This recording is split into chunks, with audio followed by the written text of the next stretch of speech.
Saudações em Cristo, queridos e amados irmãos e ouvintes.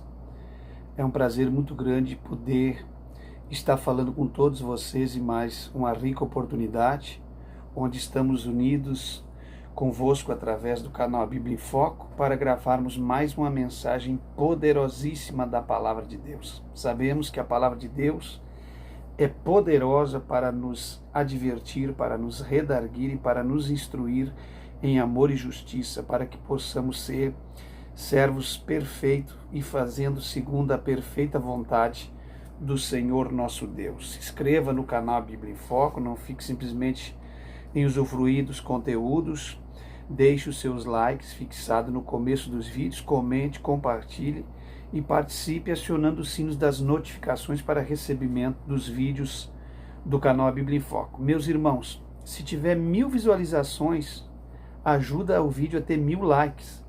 Se o vídeo tiver 10.000 visualizações, que tenha 10.000 likes. Não custa você clicar e positivar o canal para que Deus venha abençoar o canal e o canal vá subindo na plataforma do YouTube, ganhando espaço.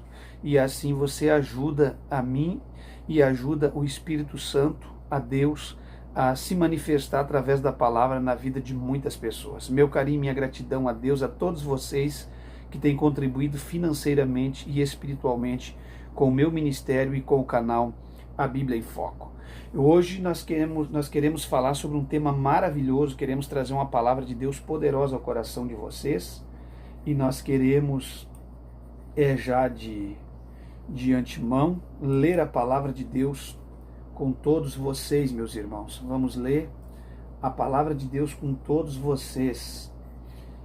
Vamos abrir aqui a Bíblia e vamos ler a palavra de Deus já de início com todos vocês para dar base àquilo que nós vamos falar nesta oportunidade. Vamos ler com os irmãos a palavra do Senhor nosso Deus em Provérbios 21 e 31. Provérbios 21 e 31, para dar base à temática da minha fala nesta noite. Provérbios 21 e o versículo de número 31.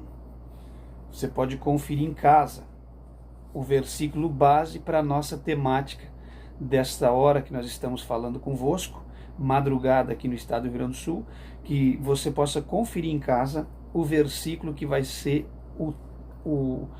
a base inicial da nossa temática nesta noite, da mensagem que nós vamos transmitir ao coração dos nossos queridos e amados irmãos e ouvintes. Continue orando por nós agradecemos a Deus a vossa oração, e nós continuamos em espírito intercedendo por todos vocês, meus irmãos. Provérbios 21 e 31, diz-nos assim o texto sagrado.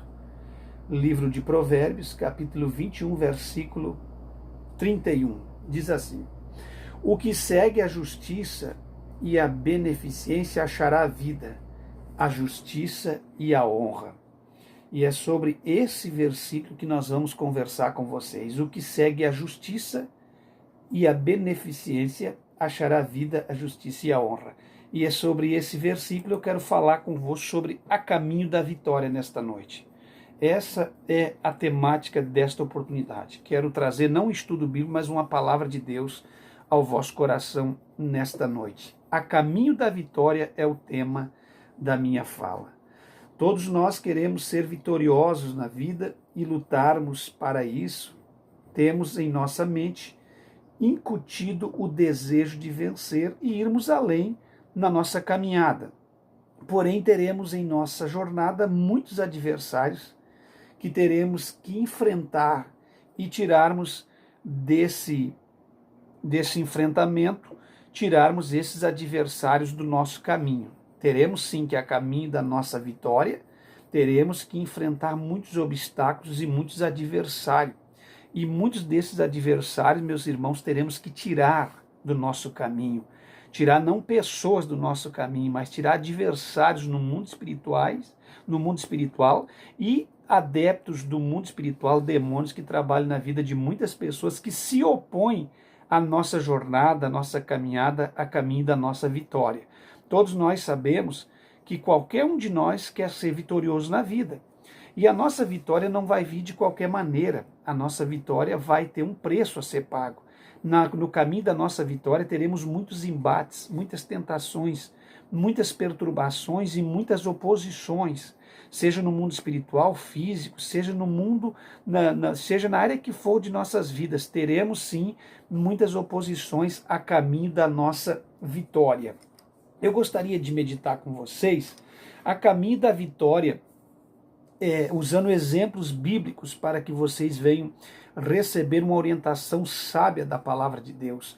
Por exemplo, quando eu me lembro de Moisés, Moisés é o personagem bíblico que fez milagres extraordinários e sinais miraculosos na terra do Egito. Nós sabemos que a história de Moisés narra o nascimento de um menino em meio à escravidão do povo de Deus sob o comando do faraó no Egito, e a Bíblia Sagrada diz que Moisés foi escondido por Miriam, por seu pai e por sua mãe Joquebede, e por 3 meses, não conseguindo mais esconder a criança, colocaram num cesto de vime trabalhado com betume e colocaram no rio Nilo. E a Bíblia diz que Moisés descia às margens do Nilo, sendo guardado pelo poder de Deus em meio aos crocodilos, jacarés e animais ferozes que tinha no Nilo. Você sabe que o Nilo é o rio dos crocodilos. Não tem crocodilos mais ferozes e mais vorazes como os crocodilos do Nilo. E a Bíblia diz que Moisés foi guardado dos animais ferozes, descendo tranquilamente as correntezas do rio Nilo, chegando até a presença da filha do faraó que estava se banhando lá nas margens do Nilo. Tirando Moisés de dentro da água, ela entendeu que foi um milagre, porque Moisés foi guardado dos animais ferozes dentro daquele cestinho betumado feito por Joquebede e por sua família. Então o que acontece? Moisés foi tirado das águas e considerado como um Deus, porque disse ela: vou chamar o nome desse menino de Moisés, porque das águas o tenho tirado. Bom, meus irmãos, a história de Moisés é linda, ele se cria no palácio, ele tem uma vida de pujança, de muita bonança, de muita fartura, mas foi os primeiros 40 anos da sua vida. Quando ele estava aproximadamente com 40 anos, Moisés veio a cometer um homicídio lá no Egito, e por causa desse homicídio ele teve que fugir das garras de Faraó. E todos nós sabemos que Moisés não cometeu aquele homicídio de livre e espontânea vontade ou por querer. Moisés tinha um espírito de liderança, e ele, vendo o povo de Deus escravizado no Egito, ele cometeu aquele homicídio querendo salvar um ancião das garras de um soldado, de um algoz egípcio. Mas o que eu aprendo aqui? Eu aprendo o seguinte: Deus não mandou Moisés matar e nem acelerar o plano. Mas quando a gente acelera o plano de Deus, ou a gente entra na questão que Deus quer trabalhar e fazer para nossas vidas, tem um preço a pagar, e o preço foi a fuga. Então Moisés fugiu para o deserto. Ficou 40 anos no deserto apacentando os cordeiros, as ovelhas do seu sogro Jetro, ou Reuel, que tem 2 traduções de nome para esta pessoa, e a Bíblia diz que Moisés ficou pastoreando as ovelhas do seu sogro Jetro no deserto de Midian, e ele ficou lá nesse deserto por 40 anos. Foi uma jornada muito árdua e muito dura na vida de Moisés nesse deserto.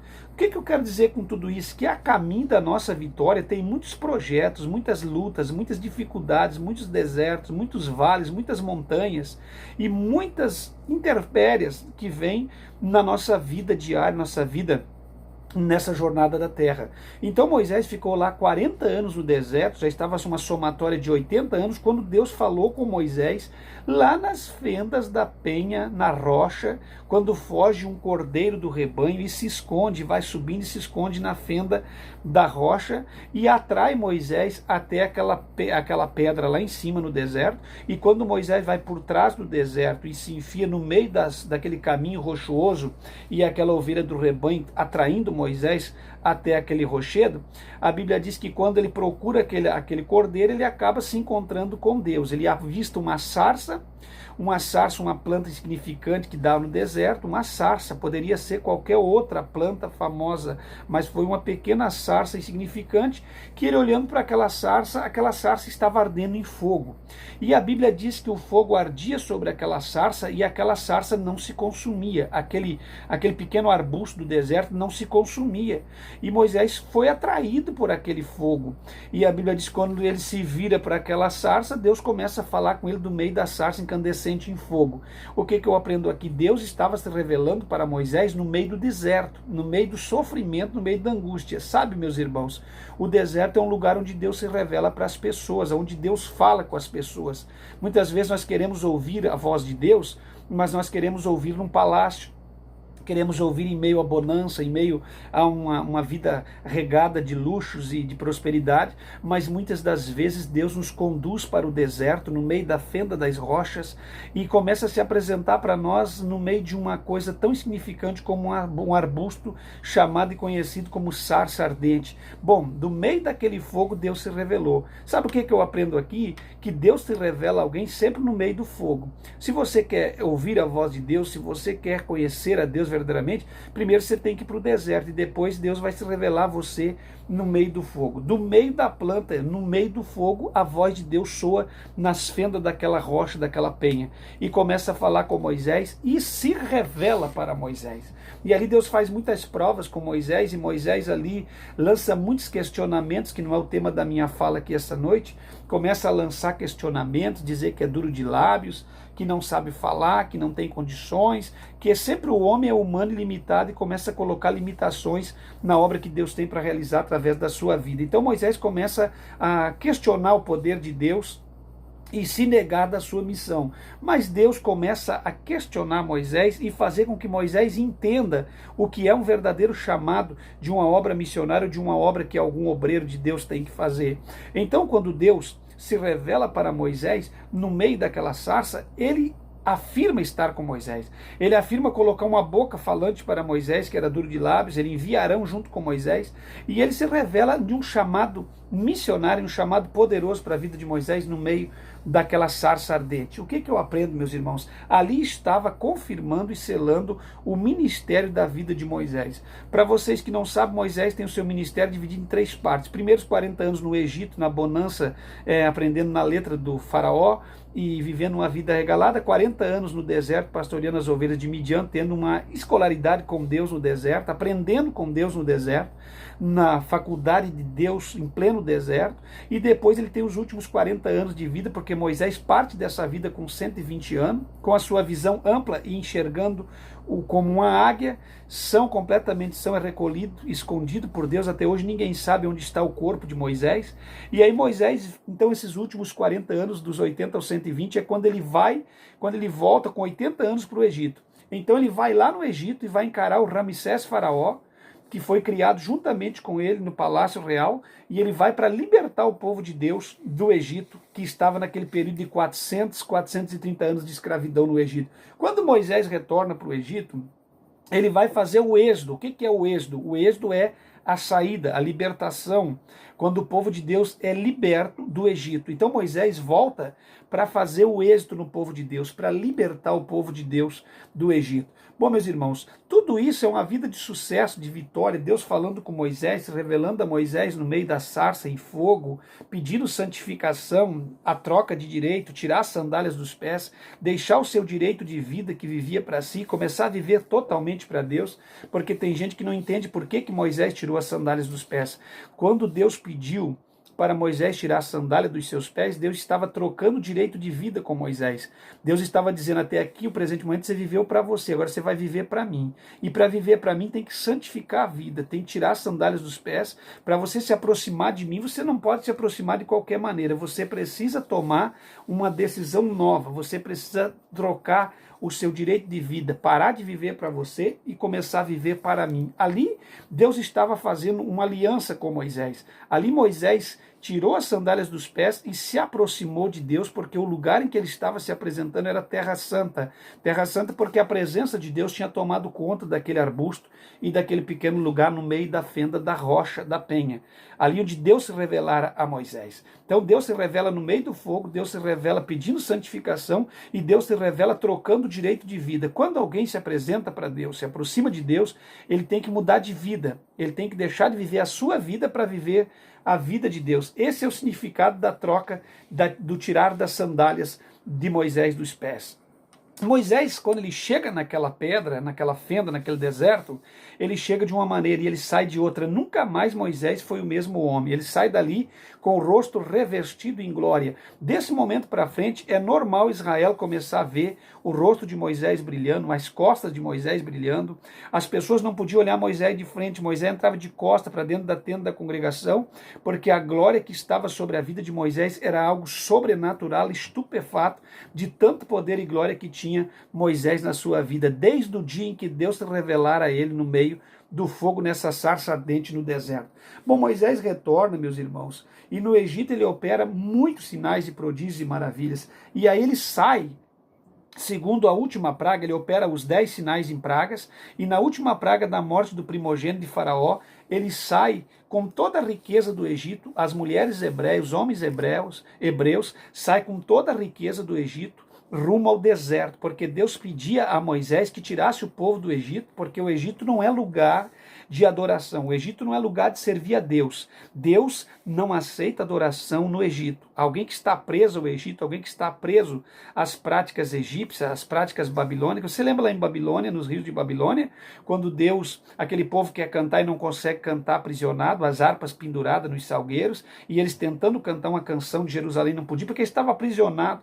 As pessoas aprisionadas em Babilônia, no Egito, não conseguem cantar, e Deus pede que tirasse o povo do Egito e a caminho de 3 dias adorasse a Deus no deserto. Então Moisés, obedecendo à voz de Deus, ele tira o povo de Deus do Egito e vai a caminho do deserto. Bom, meus irmãos, a jornada de Moisés com os hebreus é muito bem sucedida, tudo está correndo muito bem. Porém, de repente, aparece um mar vermelho e um faraó. Então, a caminho da vitória de Moisés tinha um obstáculo. A caminho da sua vitória vai ter um obstáculo. Você acha que vai ser fácil de você chegar no lugar que você quer chegar, aonde você sonha chegar, seja na área que for da sua vida, sem obstáculos? Vai ter obstáculo. A caminho da vitória de cada um dos seres humanos que se dizem cristãos tem um obstáculo. Moisés estava numa jornada, empreendendo uma jornada espetacular, com todos os hebreus seguindo ele. De repente eles ficaram encurralados no Piairote, que é um beco sem saída. O que quer dizer Piairote no original? No original hebraico quer dizer beco sem saída, não tinha como ele sair. Para o lado as montanhas, pedra, da esquerda e direita pedra, na frente o mar vermelho e atrás as montanhas, o caminho estreito e a cavalaria de Faraó. O que eu aprendo aqui? No caminho da vitória de Moisés tinha um faraó e um mar vermelho. Eu não sei o que tem no caminho da sua vitória.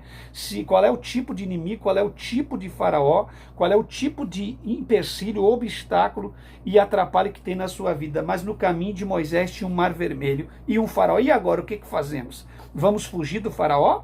Ou vamos nos afogar no mar e morrer depressivo? Não. É por isso que eu digo, cristão, você que me ouve neste momento, estou sentindo a presença de Deus nessa palavra, você que me ouve nesse momento, saiba que o mar não é um motivo para você morrer afogado. Saiba que você não vai morrer afogado no mar dessa vida e na luta dessa vida, porque o teu barco vai andar tranquilamente sobre as ondas deste mar. Você não vai esmurecer em frente a esse rochedo, em frente a essas muralhas, em frente a essas intempéries da vida, essas oposições. Você tem que saber que você tem um Deus.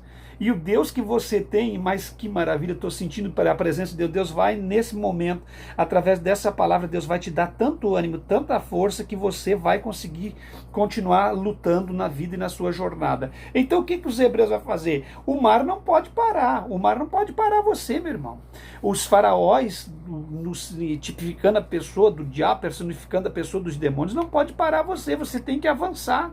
Você tem que ir avante, você tem que ir para frente. Então, Deus começa a esperar de Moisés uma resposta. Por que Deus está esperando? Deus está pronto, Deus podia agir antes, mas Deus está esperando a sua ação. Então aquele povo começa a contender com Moisés na frente do Mar Vermelho, começa a questionar Moisés, e Moisés começa a dar atenção àquele povo, em vez dele começa a se desligar e perder o foco.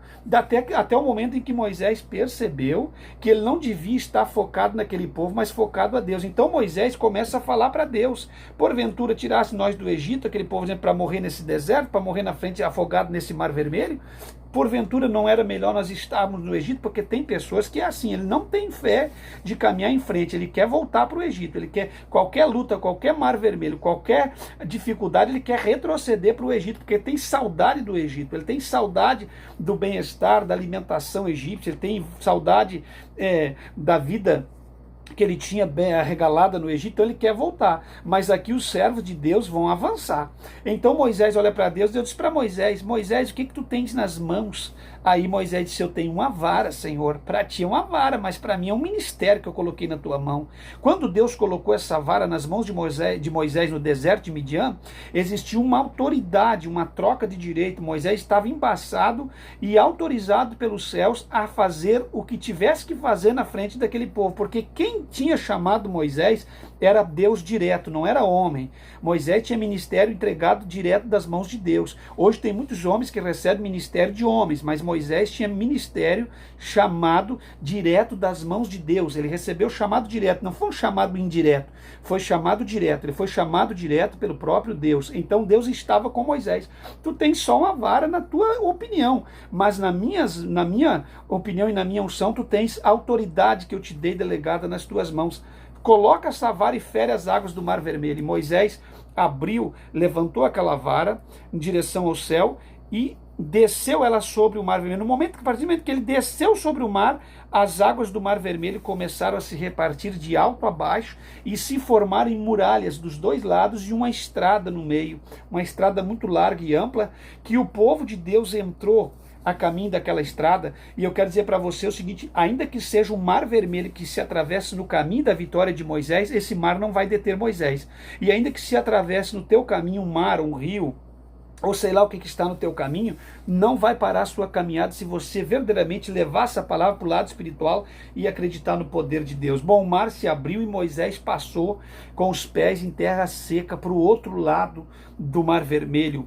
E então Moisés, ele deu o primeiro passe do êxodo da saída, cometendo aqui um dos maiores milagres que a Bíblia Sagrada pode registrar, que até hoje os cientistas estão enlouquecidos, batendo cabeça para tentar provar que no tempo que Moisés atravessou, a água estava rasa e não conseguem provar, porque com água rasa ninguém morre afogado. Vocês entendem? Então a ciência, por mais que desafie a palavra desafia a ciência, porque quando a cavalaria de Faraó entrou no Mar Vermelho enlouquecido, que não conseguiram perceber que era o Mar Vermelho e que as águas tinham se feito muralha, porque Deus atraiu seu adversário para a sua derrota, quando eles se sentiram no meio do mar, que eles estavam todos no meio do mar, e o último hebreu israelita passou para o outro lado do mar com o pé em terra seca, Deus novamente, Moisés vira-se para o outro lado e estende a mão, e as águas do Mar Vermelho se fecham, matando o Faraó, afogando o cavalo, o cavaleiro, destruindo o carro, rebentando as rodas. Foi um tsunami de água sobre aquele exército de Faraó Ramsés. O que eu aprendo aqui? Eu aprendo aqui que do outro lado Miriam cantou, e Miriam jamais cantaria um hino de vitória se não tivesse acontecido um milagre extraordinário dentro do Mar Vermelho. Então está mais do que provado, e a ciência vai ficar maluca, enlouquecida cada dia que tentar negar a existência da palavra de Deus. Aqui eu percebo o seguinte, meus irmãos, não seria isso que faria Moisés parar, não seria o Mar Vermelho e não seria o exército e as ameaças de Faraó que faria Moisés parar no meio do mar. Vocês entendem? Moisés passou pelo meio do mar. Não é isso que vai fazer você parar também. Não vai ser um mar, não vai ser uma afronta. Moisés passou pelo meio do mar e a caminho da sua vitória, esse mar não deteve Moisés de chegar à sua vitória. Não deteve o povo de Deus de alcançar o outro lado conforme Deus havia prometido. Quando Deus chama, ele se responsabiliza. Quando Deus chama alguém, quando Deus faz uma promessa, ele se responsabiliza por aquilo que ele chamou e por aquilo que ele fez promessa. E do outro lado agora os hebreus chegaram e vão continuar sua jornada. Aí o ministério de Moisés é passado para Josué. Então todos nós sabemos que Josué, ele assume o ministério de Moisés, porque Josué é o moço que subia com Moisés no monte, ficava ao pé do monte quando Moisés subia na consagração do monte. Josué estava sempre ao lado de Moisés, auxiliando Moisés e servindo a Moisés, Josué, filho de Num. Bom, Josué vai assumir o lugar de Moisés, mas o que acontece, meus irmãos? Josué sem Moisés, a caminhada ficou um pouco mais difícil. Mas a Bíblia fez promessa para Josué, no capítulo 1 de Josué.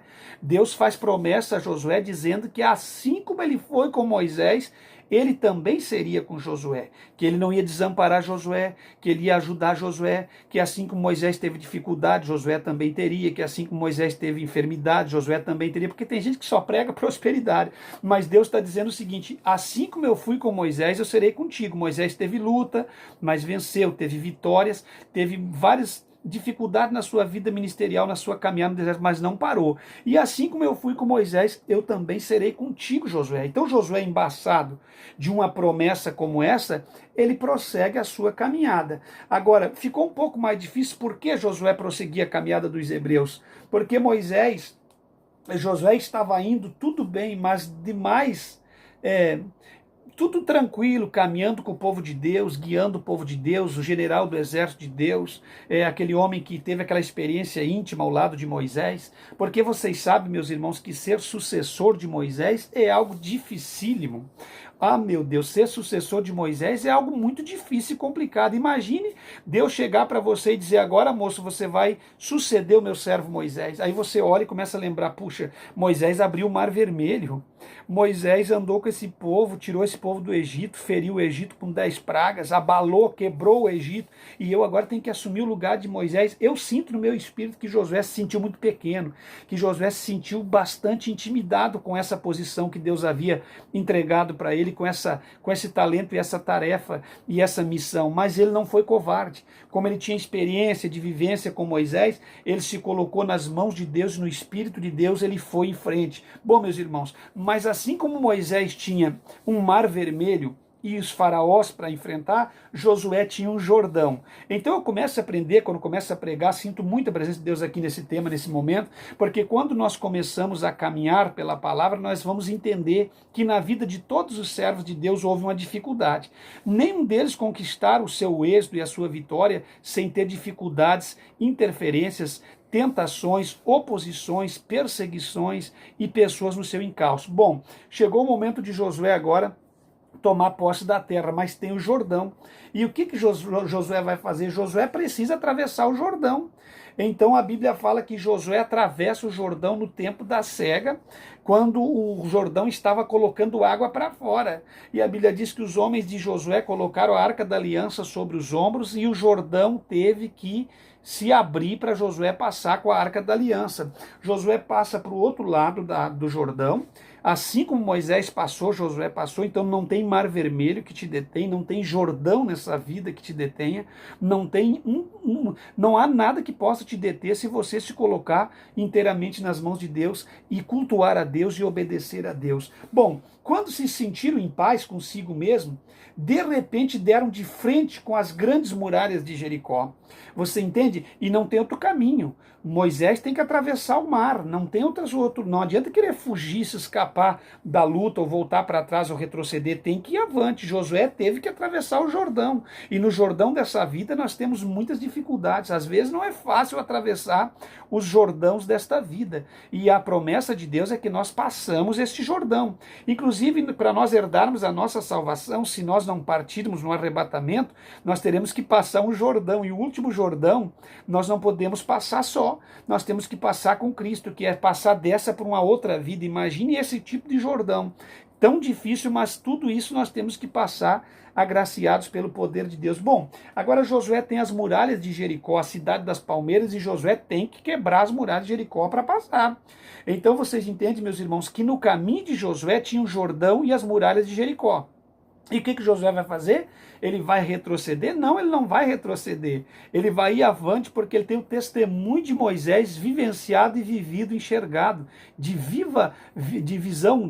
visualizado pelos seus próprios olhos. Ele viu as águas do Mar Vermelho se abrindo. Imagina você, um homem que estava ao lado de Moisés, sempre na consagração e na meditação da palavra, conhecia a palavra, viu os milagres, os sinais que Moisés fez, era muito fácil ele acreditar no poder de Deus. Ele disse: nós vamos abrir o Jordão e vamos derrubar as muralhas de Jericó.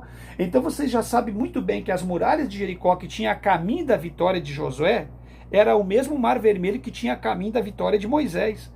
Mas nem o Mar Vermelho deteu Moisés, nem as muralhas de Jericó e Jordão vai deter Josué, porque Josué vai passar. Porque assim você tem que acreditar no poder de Deus. Derrube as muralhas que está na sua frente, não com campanhas e correntes. Derrube as muralhas não com falácia e com conversa. Derrube as muralhas acreditando no poder da palavra de Deus.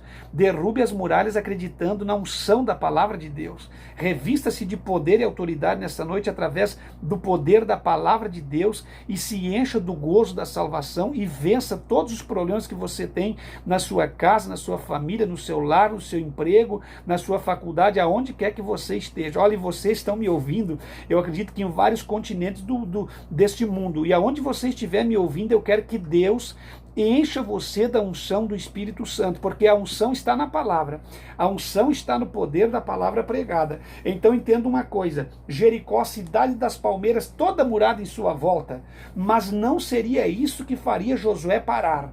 Então o meu conselho nesta noite para você: passe o Jordão e derrube os muros de Jericó. Tem o Jordão na frente, atravesse o Jordão e não se considere vitorioso. Passe o Jordão da vida e derrube os muros de Jericó. Não é isso que vai deter você, o que vai deter um Josué cheio do Espírito Santo, meus irmãos. Não são muralhas levantadas e construídas nesta vida que vai fazer você parar. Não são os Jordãos que aparecem que vai fazer você parar. Não é os mares vermelhos que aparecem na frente da sua visão, esse mar de problema, de luta, de dificuldade, de angústia, de sofrimento que vai fazer você parar. Você vai parar, você vai passar. Não importa o que está acontecendo, não importa, irmãos, se estamos sendo desafiados e ameaçados por poderes satânicos, por poderes no mundo vindo como em forma de epidemia, de doença, ou está vindo em forma de ataque ou de tentações, você vai vencer porque você é um vencedor em Cristo. Agora entenda uma coisa, terminou-se a história de Josué e nós vamos passando para José. E quando nós chegamos em José, nós sabemos do convívio de José com a sua família, nós sabemos do convívio de José com o seu velho pai Jacó, nós sabemos que a vida de Jacó e de José era uma bênção, que o amor que Jacó tinha pela figura de José era algo imensurável, incomparável, inconfundível.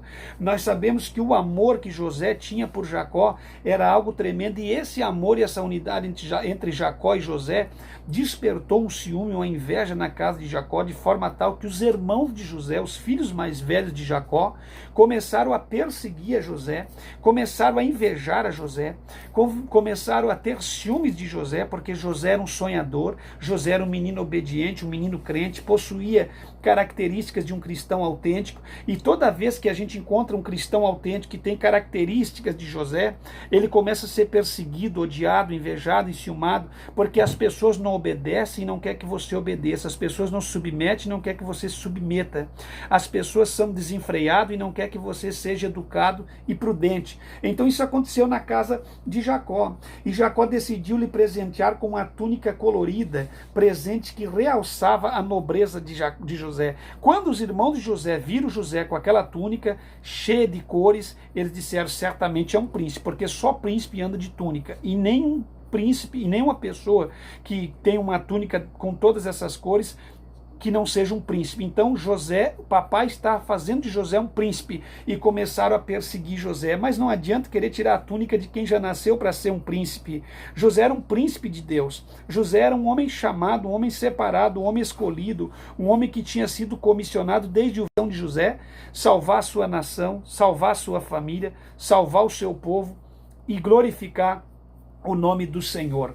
Então entenda uma coisa, meus queridos e amados irmãos, essa nobreza que José trazia sobre a sua vida é algo inconfundível, e isso gerou essa polêmica. Então entenda uma coisa, então começou as turbulências no lar de Jacó, e nós sabemos que os seus irmãos começaram a lhe perseguir, até que um dia eles colocaram José numa cova. A caminho da vitória de José tinha uma cova, mas só que não era uma cova, porque tiraram José de uma cova e lançaram José em outra cova, e dentro de uma outra cova eles venderam, realçaram José de dentro da cova e venderam para os mercadores ismaelitas, e José teve uma direção ao rumo do Egito. Nesse momento que José está indo para o Egito, Jacó acha que José está no campo procurando seus irmãos, mas José já estava sendo vendido para o Egito, de forma que Jacó não sabia o que estava acontecendo com José.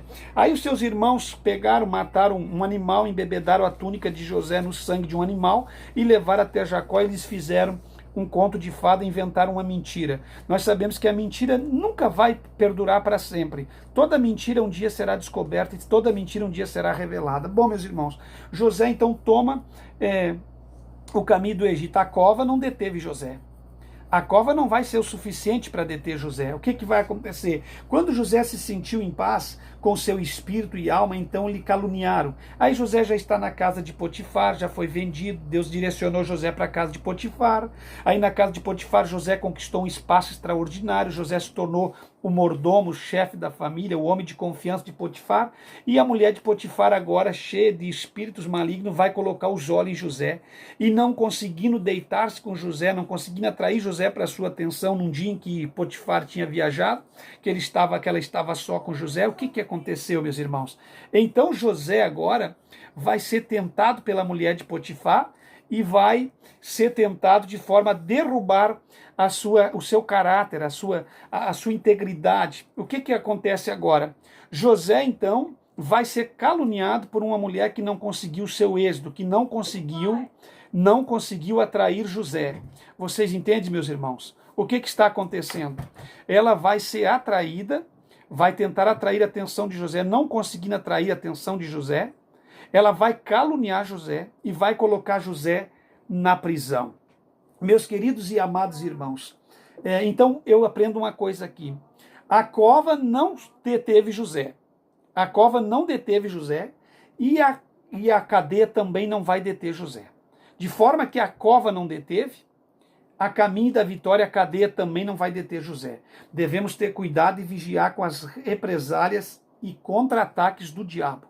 Porque como na cova não foi detido, Satanás contra-atacou José usando a esposa de Potifar. De uma forma que a esposa de Potifar vai tentar derrubar José através de um adultério, de um ato sexual. Não conseguindo seu êxito, ela vai caluniar José, dizendo que José tentou se aproveitar dela em um dia em que seu esposo não estava em casa. José vai à cadeia, mas as celas da cadeia não detêm José. A cadeia também não consegue deter José. Aquele homem sonhador, aquele homem cheio de projetos, a cadeia não consegue deter ele.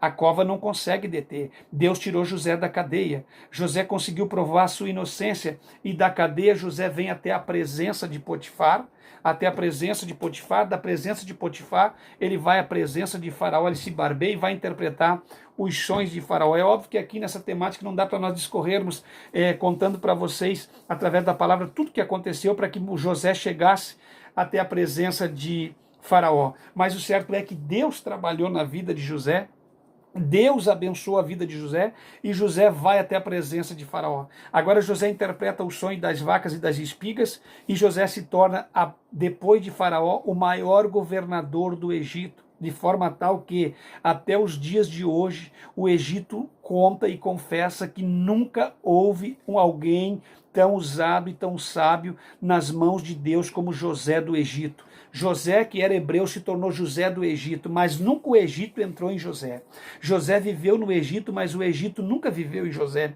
José entrou no Egito, mas o Egito nunca entrou na vida de José. José se manteve íntegro em meio ao Egito e conseguiu glorificar o nome de Deus e trazer toda a sua família para o Egito, conseguiu viver no Egito e ser honrado no Egito. E depois ele teve a promessa da retirada dos seus ossos de dentro do Egito. O que eu aprendo aqui? Deus usou José para salvar o Egito, para salvar sua família e para salvar o povo daquela época, dotado de uma sabedoria extraordinária. Mas não seria isso que faria José parar. Não, meus irmãos, nesse momento quer dizer para você, saia da cova, a cova não pode te deter. Colocaram você numa cova porque querem destruir a sua vida, colocaram você numa cova porque querem lhe matar. Cova é lugar de água, lugar de sujeira, lugar de rato, de serpentes, estão querendo te matar, estão querendo te destruir, mas aqueles que colocaram você numa cova vão ver você saindo da cova. Aqueles que lhes prenderam numa cela, lhe caluniando, lhe difamando, inventando coisas da sua vida que nunca existiu, se é verdadeiramente uma falsa calúnia, eles vão ter que ver o Deus que você serve, porque eu acredito no poder de um Deus todo-poderoso e verdadeiro. Então a cova não deteve, a cadeia não deteve. Dessa forma, José saiu da cadeia e foi glorificado o nome do Senhor. Não é isso que vai fazer você parar. A caminho da sua vitória não é um mar vermelho, não é um Jordão, não é as muralhas de Jericó, não é uma cova, não é as celas de uma cadeia que vai fazer você parar. Você vai a caminho da sua vitória. E se você acreditar, você vai alcançar a sua vitória, você vai ser vitorioso no nome do Senhor. Meus irmãos, quando eu vou pensando em José, me vem à mente também Neemias. Quando eu começo a me lembrar de Neemias, que estava sendo apoiado pelo rei na reconstrução dos muros de Jerusalém, ele ficou muito contente, porque ele teve uma carta do rei, apoio do rei. Ele não saiu levianamente para uma missão, para uma reconstrução, ele saiu orientado, ele saiu apoiado, ele saiu embaçado pelo rei com uma carta assinada para ele poder consertar os muros de Jerusalém e fazer a boa obra. E ficou feliz de ser ajudado no projeto que ele tinha no coração, que quando ele olhava para os muros daquela cidade caída, ele ficava muito entristecido, porque vinha na mente dele o tempo que ele via aquela cidade murada e os pais, a família feliz e faceira. Então, o Neemias tinha em mente que não poderia continuar assim os muros da cidade caídos, e ele teve no coração o desejo de reconstruir aqueles muros, porque todos nós que somos pregadores, crentes fiéis, temos que ser levantadores de muro para proteger a nossa família, a nossa cidade, para proteger aquilo que está na nossa volta, proteger tudo aquilo que Deus nos deu por direito. E o Neemias queria reconstruir os muros de Jerusalém. Então Neemias vai a Jerusalém examinar o projeto e começa a reconstrução dos muros. Após uma análise minuciosa ali do projeto, ele começa a reconstrução. Nós sabemos que toda pessoa que quer construir ou reconstruir vai ser atacado pelo diabo. Satanás só não ataca quem não faz nada. Satanás só não ataca quem não tem nada.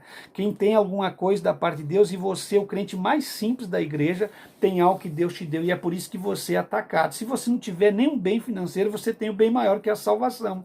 Independente do que você tem ou deixe de ter nessa vida material, você tem algo espiritual, e você vai ser atacado pelo diabo por aquilo que você tem. Então, ele vai para fazer a reconstrução. Então começa seus problemas. Os seus problemas vai começar justamente no momento em que você se dedicar a Deus. Se você não se dedica a Deus, se você não faz nada certo diante de Deus, você não terá problema com os demônios nem com pessoa alguma. Mas uma vez que você receber de Deus algo, um talento, uma dádiva, um bem, você vai começar a ser contra-atacado e atacado pelos demônios que usam pessoas. Você será atacado por demônios que estão em corpos de pessoas e será atacado no mundo espiritual em oposição aos demônios e em forma de tentação na sua vida. Então entenda isso. Se você não quer problemas, então não faça nada e não terá problema algum. A partir do momento que você não fizer nada, você não terá problema algum. Se você abrir aqui um canal no YouTube e começar a pregar a palavra de Deus verdadeira, você vai ser atacado, xingado. Se você for verdadeiramente um homem de Deus na sua cidade, no seu bairro, um pastor autêntico, que tem uma congregação autêntica, você vai ser atacado, injuriado, perseguido e humilhado, porque você faz a vontade de Deus. Agora, se você for um travestido, um prostituído, um vendilhão da fé, um pastor ultrajado, um pastor trapaceiro, que faz trocadilhos com as coisas de Deus, você não vai ser perseguido, você vai ser ovacionado e terá milhões de seguidores te seguindo e dizendo que você é homem de Deus e brigando com os homens de Deus que venham rebater tais pessoas. Então entenda uma coisa: quando você é atacado é porque você é um levantador de muro, é porque você é um reconstruidor de coisas caídas. Aí você vai ser atacado com toda certeza. As palavras desanimadoras de Tobias e Sambalate vieram contra Neemias. Então vença os Tobias, os Sambalates que se levantam contra você quando você quer reconstruir ou construir algo. Porque você sabe que em João 10:10 a Bíblia diz que o inimigo, o diabo, Satanás, veio para roubar, matar e destruir, mas Cristo veio para que tenhamos vida e vida com abundância. Então se você está querendo reconstruir aquilo que está destruído, se você veio para dar vida àquilo que está morto, se você é uma pessoa desse tipo, você vai ser perseguido, como Neemias. Neemias foi perseguido por Tobias e Sambalate, e eles vêm e fazem e começam a zombar de Neemias. Eles dizem assim: que fazem estes fracos judeus? Eles começam a zombar daquilo que Neemias estava fazendo. O diabo é zombador, os adeptos do diabo, os filhos de Satanás, são zombadores. Eles gostam de zombar, tirar onda, tirar sarro, ser sarcásticos. eles gostam de fazer sarcasmo com as coisas de Deus, com as pessoas que verdadeiramente servem a Deus, e eles começam a dizer, o que esses fracos judeus vieram fazer? Será que vão acabar essa obra? Como quem diz assim, o diabo está assim, você começou alguma coisa, ele está dizendo que você não vai acabar, começou o alicerce de uma obra, de uma casa, ele está dizendo que você não vai acabar, começou um trabalho, você não vai acabar, começou um projeto, você não vai acabar, você investiu, começou num ministério, você não vai conseguir terminar, o diabo está sempre lançando em rosto que você não vai concluir nada do que você começou a fazer, que você não vai acabar a sua vida conjugal junto com a sua esposa, que você não vai conseguir educar seus filhos, tudo isso o diabo vem e usa a boca de crentes dentro da igreja, para dizer o seguinte, irmão, você está falando isso porque os seus filhos são novos, você está falando isso porque você só tem 5 anos de casado, vai que daqui a pouco você vai se separar. Diziam isso para mim há muitos anos atrás e dizem para você também, mas se você é de Deus, o que você começou você vai acabar. O que você começou, você vai concluir, porque quando Deus fala com Daniel, Deus diz para Daniel, Daniel, tu porém vais até o fim. E vai te levantar e vai ver a salvação na sua vida. Então nós não somos daqueles que começamos bem e acabamos mal. Nós não podemos ser como aqueles que dão uma boa introdução, uma boa investida e depois desiste a meio da caminhada. Só será coroado, segundo Paulo, aquele que milita a boa milícia com sabedoria e que corre a carreira até o fim. Não adianta começar a carreira e acabar no meio do caminho. Então a caminho da nossa vitória, a caminho do pódio, no sentido espiritual para receber a nossa coroa, há muitas intempéries, muitas oposições e muitas perseguições que nós precisamos passar a caminho da nossa vitória. Então eles começaram a zombar de Neemias e eles diziam, disse Tobias, ainda que edifique esse muro será tão fraco que uma raposa derrubará. É uma espécie de zombaria. Uma raposa derrubará facilmente o seu muro de pedra. Como quem diz assim, pode deixar levantar, e você não vai dar em nada. A zombaria. E aí Neemias estava lá na obra, trabalhando lá em cima, eles passavam embaixo, olhavam para cima, zombavam de Neemias, querendo tirar Neemias daquilo que ele estava fazendo. Quando alguém zombar de você, é que nem aqui no YouTube, tem pessoas que vêm, te encaram nos comentários embaixo, ou algumas outras pessoas que não têm o mesmo foco que você, que não têm a maturidade, que não têm a palavra, que não querem ir a lugar nenhum e começam a zombar de você, para ver se você cai na zombaria deles ou naquilo que eles querem fazer, mas que você, que é um Neemias, continua com a colher na mão e continua olhando para Deus e continua fazendo a obra. Nem dá atenção para Tobias e Sambalate, porque Tobias e Sambalate são verdadeiros zombadores. Não, Tobias e Sambalate são aqueles que habitam nas entradas das recâmaras, que depois vão ser tirados pelo poder de Deus. Eles são vendilhões, são negociadores. Tobias e Sambalate não têm o caráter de Neemias. Neemias tem um caráter exemplar. Neemias quer terminar a sua obra, ele quer concluir aquilo que ele começou, que é o levantar dos muros. E quando ele conclui a obra dos muros, ele começa a testificar. E ele começa a falar desses Tobias e Sambalate, que eles iam para tirar atenção, mas que ele trabalhava com a colher nas armas, com a mão nas ferramentas e outra nas armas, colocar até guardas para conseguir concluir os muros. Então, meus irmãos, cerque aquilo que você está fazendo, põe guarda em volta daquilo que você está fazendo, mas não desista daquilo que Deus colocou para você fazer na sua vida. Mas, irmãos, a obra de Neemias e a reconstrução, levantar dos muros, não seria isso que faria Neemias parar, não seria um Tobias, um Sambalate, que faria Neemias parar a caminho da sua vitória. Resista Sambalate, resista o Tobias, resista com faça com que não vai deixar que eles, com as suas palavras, coloquem em você desânimo, ou que eles venham fazer oposição e desanimar com você na sua obra que você tem a fazer. Não é isso que ia fazer o Neemias parar, e não é isso que vai fazer você parar, meus irmãos. Então entenda que a caminho da nossa vitória sempre tem alguém que vai fazer uma posição, e no caminho de Neemias era Tobias e Sambalate, que tentaram se opor à obra da reconstrução dos muros, mas Neemias terminou a reconstrução dos muros, levantou os muros e testificou sobre o levantar dos muros de uma forma gloriosa. Bom, meus irmãos, mas não fica só em Neemias. Quando eu começo a falar do caminho da vitória, me vem na minha mente os 3 jovens hebreus, o Misael, Azarias e Ananias, que foram trocados seus nomes na Babilônia por Sadraque, Mesaque e Abidnego, pelo governo maligno de Nabucodonosor, que queria colocar nomes de simbolismo maligno dos deuses babilônicos na vida dos rapazes. E nós aprendemos que esses rapazes aqui tiveram muitas oposições a caminho da sua vitória. Os 3 jovens passaram muitas dificuldades ao chegar na Babilônia, mas enfim superaram e conquistaram um lugar de honra na corte. Fizeram um teste de comida, fizeram um teste de caráter, fizeram um teste de palidez em seu rosto, e eles decidiram, sentaram no seu coração, não se contaminar com os manjares do rei, e ficaram ao lado de Daniel, e foram conquistando seu espaço na Babilônia, de forma tal que se tornaram os 3 rapazes mais sábios que pudesse passar nos testes da corte real babilônica. Não teve uma pergunta que ficasse sem resposta, não teve uma prova que esses rapazes não se mostraram 100 vezes mais doutos que os babilônicos, porque eles tinham a sabedoria vinda dos céus, eles tinham algo que vinha de Deus, que vinha direto do trono da graça de Deus, e eles começaram a crescer e começaram a assistir na presença do rei Nabucodonosor.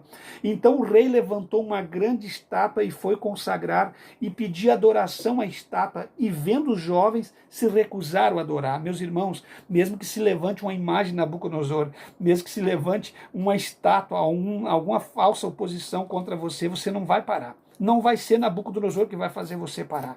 Não vai ser uma estátua de adoração falsa que vai fazer derrubar a sua fé em Deus, a sua crença que você tem na palavra de Deus. Então aprenda uma coisa aqui. Então o rei levantou aquela grande estátua e pediu adoração. E a Bíblia diz que quando todas as províncias de Babilônia, todas as adjacências, circunvizinhos estavam reunidos para a consagração e adoração da estátua, todo mundo se dobrou ao toque dos instrumentos. Sadraque, Mesaque, Abidnego, Misael, Ananias e Azarias permaneceram de pé na presença de Deus, de forma que toda aquela multidão, algo coisa mais linda, se dobraram tudo de joelho. Aquilo parecia algo lindo assim no campo de Dura. Só se via aqueles 3 rapazes de pé no meio daquela multidão. E Nabucodonosor ficou completamente endemoniado, ficou completamente averso à atitude daqueles rapazes. E ele começou a dizer: porventura é por acaso, é para zombar? Porventura é de balde que vocês não estão adorando os deuses que eu levantei, a imagem da estátua que eu levantei? Sadraque, Mesaque e Abidnego olhou para ele e disse o seguinte: não precisa responder. Nós não precisamos responder ao rei se o que nós estamos fazendo é a nossa decisão. Nabucodonosor olhou para ele e disse: vou dar mais uma oportunidade. Quando tocar a gaita de fole, a gaita, a cítara, os instrumentos musicais, eles vão se dobrar. Tocaram novamente instrumentos, Sadraque, Mesaque e Abidnego se manteram de pé na presença de Deus. Então eles foram para a fornalha. Eles foram lançados vivos e amarrados dentro da fornalha de fogo ardente. Aí o desequilibrado do rei Nabucodonosor, completamente desequilibrado, porque não tinha equilíbrio, mandou aquecer 7 vezes mais a fornalha de fogo.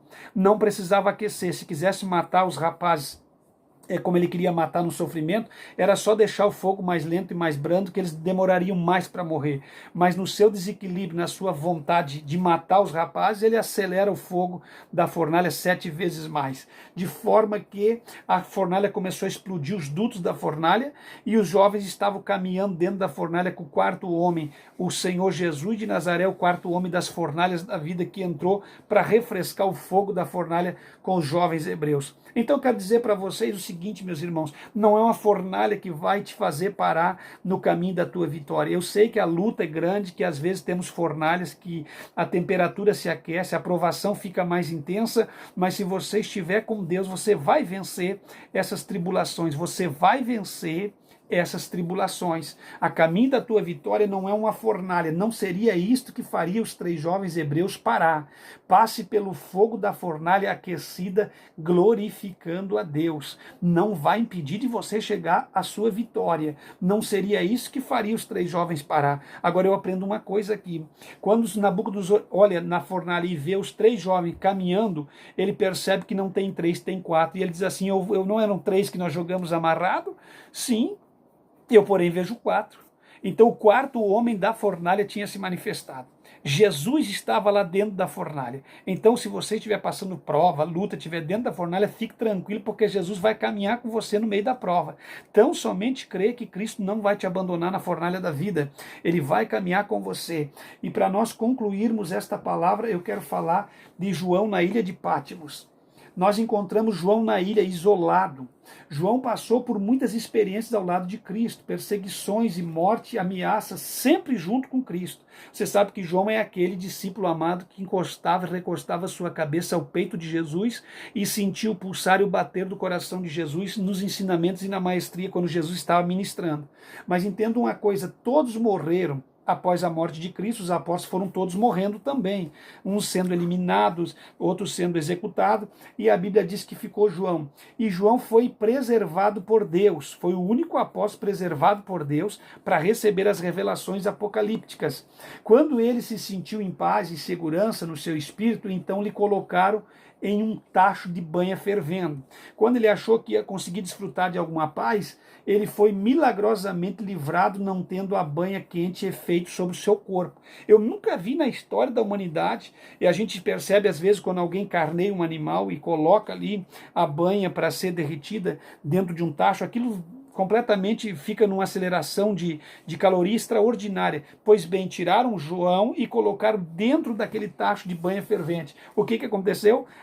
O poder do fogo não teve poder sobre a vida de João.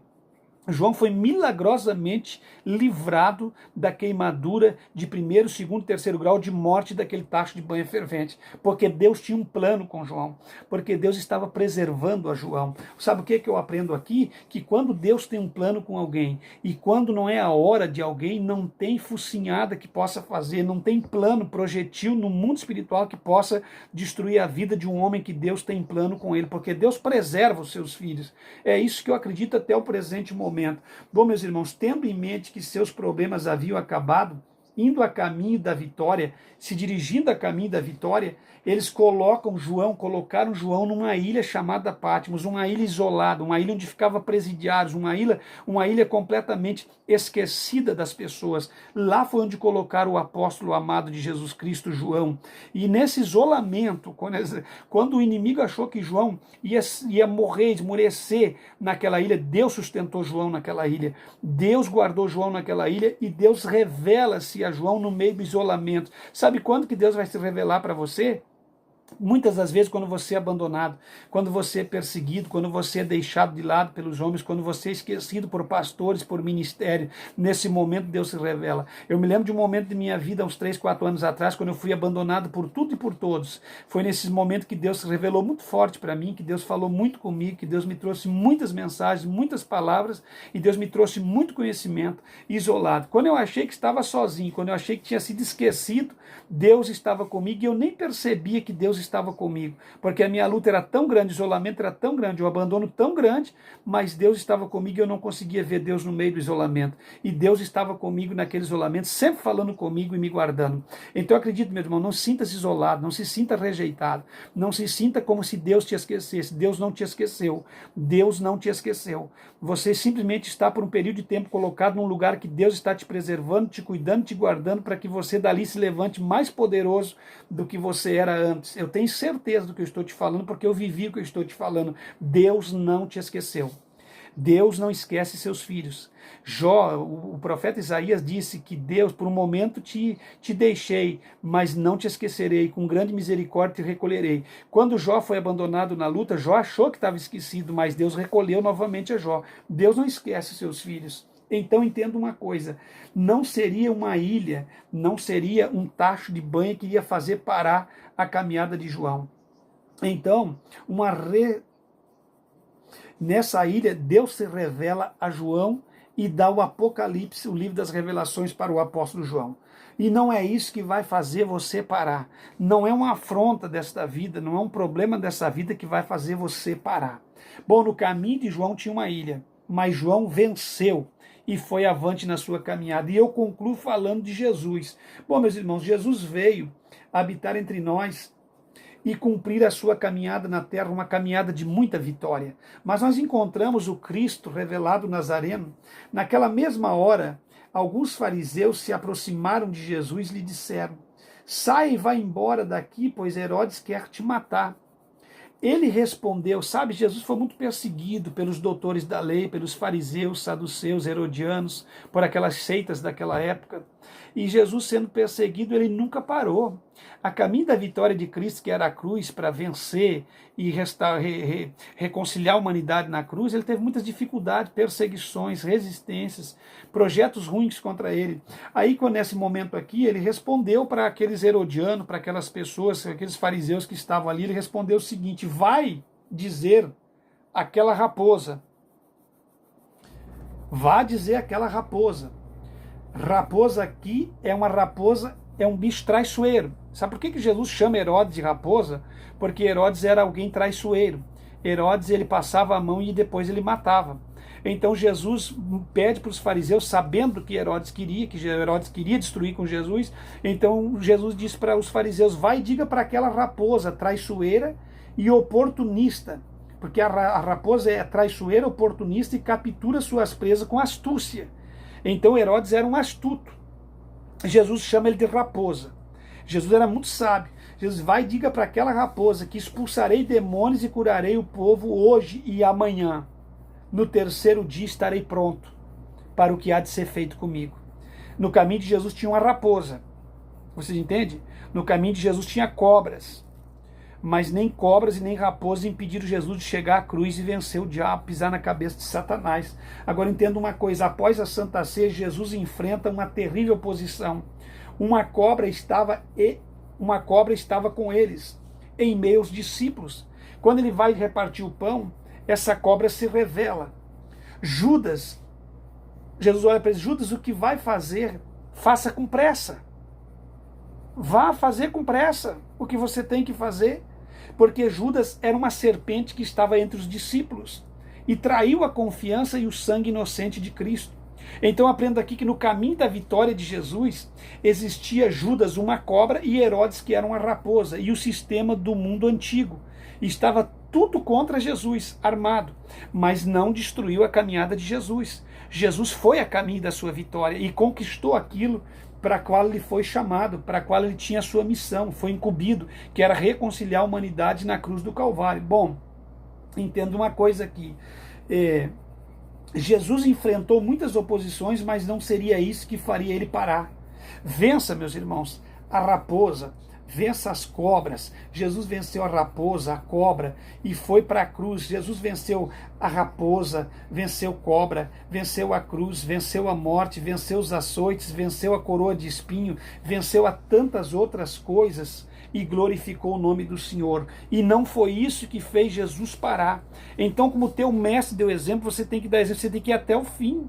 Você acha que está sofrendo muito, você não está sofrendo nada. O mestre que sofreu, em tudo ele foi provado, experimentado, para que ele possa também entender a tua dor e o teu sofrimento.